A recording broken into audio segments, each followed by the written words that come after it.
আপনারা এখানে মায়েরা দাঁড়িয়ে আছেন, আমি বাবাদেরকেও বলছি, মায়েদেরকেও বলছি, আমি জানি প্রত্যেকটা সংসারে ঝামেলা হয়, কি হয় না বাবা? প্রত্যেকটা সংসারে কিন্তু ঝামেলা হয়। সবথেকে বেশি দোষারোপ কাকে করা হয়? সত্যি কথা বলুন বাবা, দোষারোপ কাকে করা হয় বেশি? বাড়ির মেয়েদেরকে, তাই না?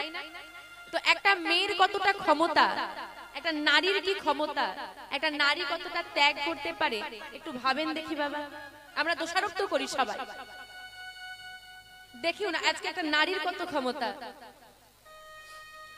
বিহারী, যার মায়ের নাম মায়াবতী, পিতার নাম দ্বিজ ঘোষ।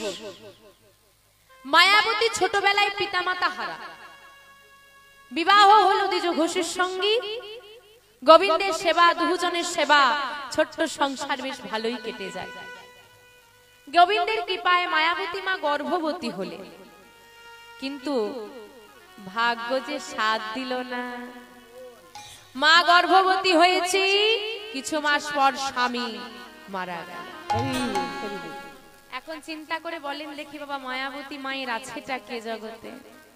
একটা গর্ভবতী নারী, ও মা, একটা গর্ভবতী নারী সব কাজ করতে পারে? পারে না। সব সময় তার পাশে একটা মানুষের প্রয়োজন হয়, কিন্তু মায়াবতী সেটা একা।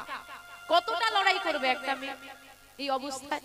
কতটা নিজেকে শেষ করে দেবো তাও পারবো না। গর্ভের সন্তান, নিজে খাবো না, মান করে বসে থাকবো, মন খারাপ করি। আমরা যখন মন খারাপ থাকে আমরা খাওয়া দাওয়া করি না, করবো সেটা করবো না, পারবো না। কেন? একটা সন্তান আমার মধ্যে আছে, একটা প্রাণ আছে, কি করবো? লড়াই করে মায়ের এগিয়ে যাওয়া, নিজের জন্য নয়, সন্তানের জন্য। একটা নারী সারাটা জীবন অন্যের জন্য বেঁচে থাকে, নিজের জন্য বাঁচার কোনো সময় সে পায় কি? পায়? চিন্তা করে দেখেন দেখি বাবা। ছোটবেলায় একটা মেয়ে যতদিন বাবা মায়ের কাছে আছে ততদিন পিতা মাতার জন্য রই। এটা করলে ওরা খারাপ ভাববে, এটা করলে ওদের দুঃখ লাগবে। মেয়েটার জীবনটা কেটে গেল। স্বামীর সংসার এলো, স্বামীর জন্য বাঁচলো। সন্তান হলো, সন্তানের জন্য বাঁচলো। নিজের বাঁচার জন্য সময়টা কোথায়? ভেবে দেখেছো কোনোদিন এই কথাগুলো? আমরা অনেক দোষারোপ করি। বাবারা বলেন তো, আপনারা যে কাজে যান একটা দিন করে ছুটি পান তো? ছুটি পান তো একটা দিন করে হলেও? মেয়েদের কোন দিনটা ছুটির দিন একটা খুঁজে দেন দেখি। বরং যেই দিনটা ধরুন রবিবার সবার ছুটি থাকে অফিস কাছারি, যেদিনটা বাবাদের ছুটি থাকে সেই দিনটা মেয়েদের কাজটা আবার বেশি বেড়ে যায়। বাড়িতে আছি, বেশি করে রান্না বান্না করে। কেউ জানার চেষ্টা করে না তোমাদের কি কোনোদিন ছুটি লাগবে? অদ্ভুত সমাজ, সব সময় সব দিক থেকে মানিয়ে নেওয়ার, মেনে নেওয়াটা মেয়েদের জন্যই তৈরি করা হয়েছে, পুরুষ জাতির জন্য। মায়াবতী মা আজকে ওই গর্ভের সন্তানের জন্য বেঁচে আছে। আশেপাশের মানুষের সহযোগিতায় জন্ম হলো বিহারী।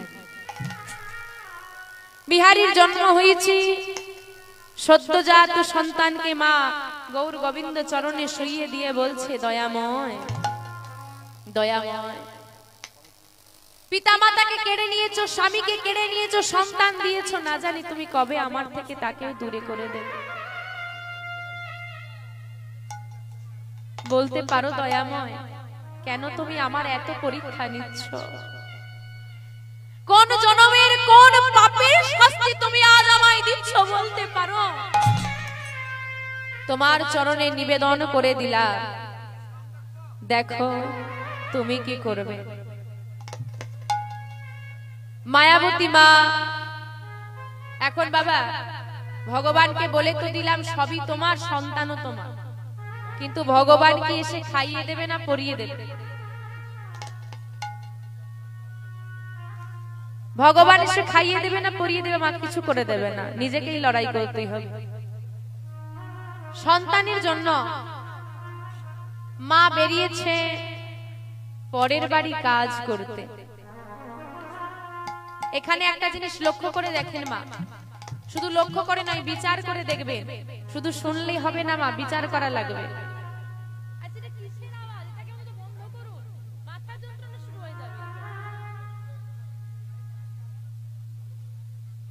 যদি কোনো সন্তানের পিতা মারা যায়, পিতা না থাকে, একটা মা কিন্তু পারে পিতার স্থান পূরণ করতে। সে কিন্তু পারবে মানুষের মতো মানুষ করতে সন্তানটিকে। কিন্তু মা গো, যদি কোনো সন্তানের মা চলে যায়, পৃথিবীতে এমন কোন পুরুষের ক্ষমতা নেই যে তার মায়ের স্থানটা পূরণ করে দিতে পারে। হতে পারে লাখ টাকার মালিক, কোটি টাকার মালিক, টাকা দিয়ে অভাব পূরণ করা যায়, মায়ের যে জায়গা, মায়ের যে স্নেহ, মায়ের যে ভালোবাসা, সেটা কখনো পূরণ করতে পারবে না একটা পুরুষ। যতই হোক, যে যতই ভালোবাসু, যে যতই আপন হোক, আরে ভেবে দেখো সবার সঙ্গে সম্পর্কটা যে 10 মাস 10 দিনের বেশি। মায়ের সঙ্গে সন্তানের সম্পর্কটা কত দিনের বেশি? 10 মাস 10 দিন, 1 বছরের কাছাকাছি। তাই 1 বছরের সম্পর্কটা সবার থেকে সন্তান আর মায়ের বেশি হয়। তাহলে সেই জায়গাটা কি কেউ পূরণ করতে পারে গো? মায়াবতী মা পরের বাড়ি কাজ করে, দিন চলে যায়। কতদিন হয়ে গেছে বিহারি? আজকে 7-8 মাসে। মাতৃস্তন দুগ্ধে আর চলছে না বিহারি। কি মা, 7-8 মাসের বাচ্চা কি মাতৃস্তন দুগ্ধে তার পেট ভরে যাবে? ভরবে না। এইবার বিহারি আবার আমাদের মতো যে অন্ন সেবা আমরা করি, করতে পারবে? সেটাও হবে না। এবার কিন্তু খাবার কিনতে হবে। বিহারিকে খাওয়াতে গিয়ে মায়ের সেবার হয়। দিন চলে যাচ্ছে কোন ক্রমে, আর ধীরে ধীরে মা নিস্তেজ হয়ে আসছে। কি গো বাবা, গাড়িতে তেল যদি না থাকে কতদিন গড়া? মাও নিস্তেজ হয়ে যাচ্ছে। কিন্তু সন্তান যতদিন দেহে প্রাণ আছে, সন্তানের যেন কোনো অসুবিধা না হয়, এটাই হচ্ছে মায়ের লক্ষ্য। দেখতে দেখতে বিহারি হয়ে গেছে 5 বছরে।